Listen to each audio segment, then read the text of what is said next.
Hello everyone, welcome back to the new video. So today we are going to discuss about the how we can get the new orders on the Fiverr और हम ज़्यादा से ज़्यादा Fiverr पे orders कैसे receive कर सकते हैं, ठीक है। तो आज इस पे बात करेंगे। इस पे बात करने से पहले ये चीज़ जानना बहुत ज़्यादा ज़रूरी है कि Fiverr का एल्गोरिदम काम करता कैसे है, पहले कैसे किया करता था पहले और अब कैसे करता है, और Fiverr आहिस्ता आहिस्ता साथ साथ इवॉल्व कैसे करता जा रहा है। मैं अपनी वीडियोस में बार बार आप लोगों को ये चीज़ बता रहा हूँ कि Fiverr अपने आप को बहुत तेज़ी से इवॉल्व करवा रहा है, और इवॉल्व करने का मतलब ये होता है कि अपडेट कर रहा है अपने आप को साथ साथ न्यू ट्रेंड्स के हिसाब से।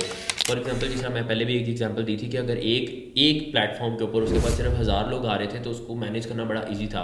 अब फाइवर नहीं चाहता कि उसके पास सिर्फ 1000 सेलर्स ही रहे, तो उसने अगर 10 लाख सेलर्स को अपने इस एक प्लेटफॉर्म पे एडजस्ट करना है तो उसके लिए उसको नई से नई अपडेट्स निकालनी पड़ी हैं, और सब लोगों को एंटरटेन करवाने के लिए, ताकि सिर्फ टॉप रेटेड पहले जो 20 या 100 लोग हैं उन वो सारे के सारे ऑर्डर्स या बिजनेस ना ले जाएं, उसको एंड तक लेके जाने के लिए उसने नया सिस्टम डेवलप किया। और उस नए सिस्टम के अंदर कि अब ज़्यादा से ज़्यादा आप ऑर्डर्स कैसे ले सकते हैं, या वो उसका उसका मैं अभी आप लोगों के साथ कंप्लीट क्राइटेरिया शेयर करता हूँ। तो पहले क्या होता था, पहले बेसिकली ये होता था कि फाइवर के ऊपर आप लोग जाते थे, जाके गिग बनाते थे, आप लोग प्रमोट करते थे अपने गिग को ज़्यादा से ज़्यादा, जो उसका क्राइटेरिया दिया हुआ था उससे होता था। पहले आप 20th पेज पे जाते थे, फिर 18 पे, 19 पे, फिर ऐसा ऐसा करते करते आप पीछे को आते थे 10 पे, 9 पे, 8 पे, 7 पर करते करते आप लोग फर्स्ट या सेकंड पेज पे आते थे, फिर आपके पास रेगुलर ऑर्डर स्टार्ट हो जाते थे। तो ये स्ट्रैटेजी तकरीबन आज से 2 या 3 साल पहले तक ये बड़ी ज़बरदस्त चलती थी।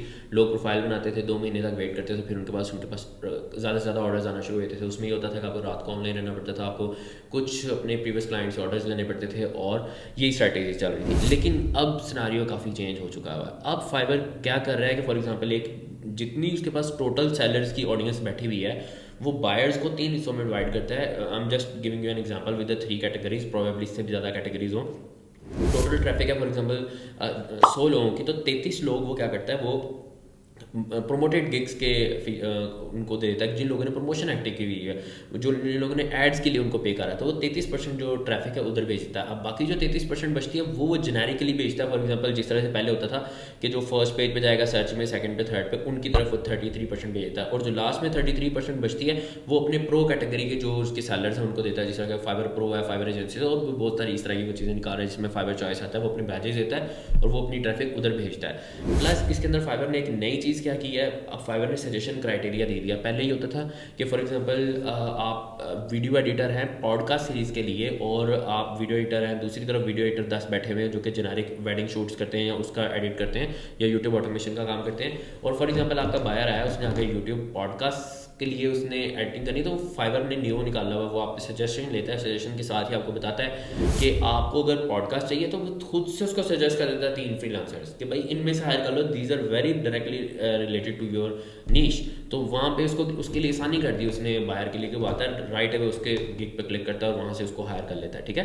तो ये कुछ नई ऐसी अपडेट्स हैं जिसके साथ साथ आपको समझना पड़ेगा कि फाइवर का नया प्रोसेस काम कर कैसे रहा है। अब इसके लिए आपको क्या करना है, आपको भी पहले 10 ऑर्डर्स को पे तो हमें रखना है, तसल्ली रखनी है, कंसिस्टेंट रहना है। आपने कुछ अपने प्रीवियस क्लाइंट से ऑर्डर्स लेने हैं और आपने न्यू क्लाइंट्स का वेट करना है। आएंगे, ज़रूर आएंगे, आपको जस्ट कंसिस्टेंट रहना है। आपको अगर आप यूएस की मार्केट सबसे बड़ी है, आपको उसके हिसाब के साथ आपको ऑनलाइन रहना है, और अगर आप ऑनलाइन बैठे हुए हैं, आपने प्रीवियस क्लाइंट से अपने ऑर्डर्स भी ले लिए हैं, तो you just have to wait, आपके पास न्यू ऑर्गेनिक क्लाइंट्स आएंगे, ठीक है। आपने उनको क्वालिटी डिलीवर करनी है, आपने उनको बहुत मज़े का काम देना है। शुरू में बेशक आप लोग अपनी प्राइसेस थोड़ी सी कम रखें, और मैं यहाँ पे एक बड़ा इंपॉर्टेंट पॉइंट बताता हूँ, अपनी प्राइसेस को बहुत कम भी नहीं करना। Fiverr average selling price note कर रहा होता है, अगर आप बहुत सस्ती सर्विसेज दे रहे हैं तो वो भी आपको प्रमोट नहीं करता। आपने कंपेटिटर फ्रीलांसर्स की जो प्राइसेस है उनको भी सामने रखनी है, और आपने वही वाली प्राइस को, एवरेज प्राइस को आपने सामने रखते हुए आपने टारगेट करना है। अब आपको फॉर एग्जाम्पल आपने ये दोनों तीनों चीज़ें आपने अपने कस्टमर को दे दी हैं, तो अब आपके पास जो है ना नेक्स्ट लेवल के अंदर जाते ही अब आपके पास फीचर आएगा फाइवर गिग प्रमोशन का।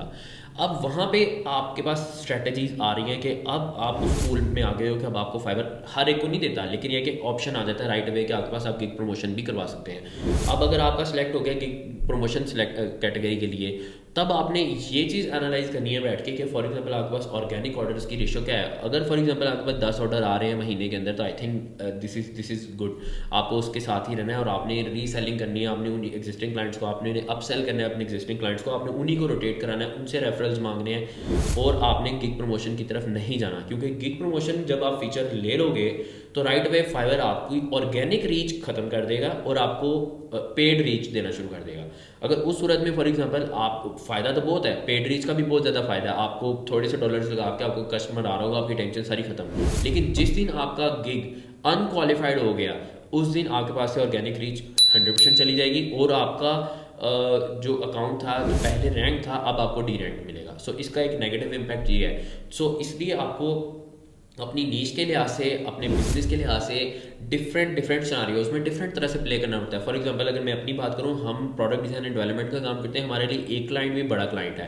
अगर इसी तरह एप्लीकेशन डेवलपमेंट की बात कीजिए तो एक क्लाइंट भी बड़ा क्लाइंट है, और अगर आपको 10 क्लाइंट महीने में आ रहे हैं तो I think this is more than enough. लेकिन अगर बात की जाए ऑन द अदर हैंड कुछ वेबसाइट डेवलपर्स की, एक वेबसाइट छोटी सी है, वो आके आपके पास फ्रीक्वेंट क्लाइंट्स आए तभी आप लोगों का गुजारा होता है। तो इसलिए प्रोमोटेड गिग का फीचर अब मैं अगर लेता हूँ, मुझे तो 10 क्लाइंट्स भी आ रहे हैं तो मेरे लिए तो मोर देन इनफ है।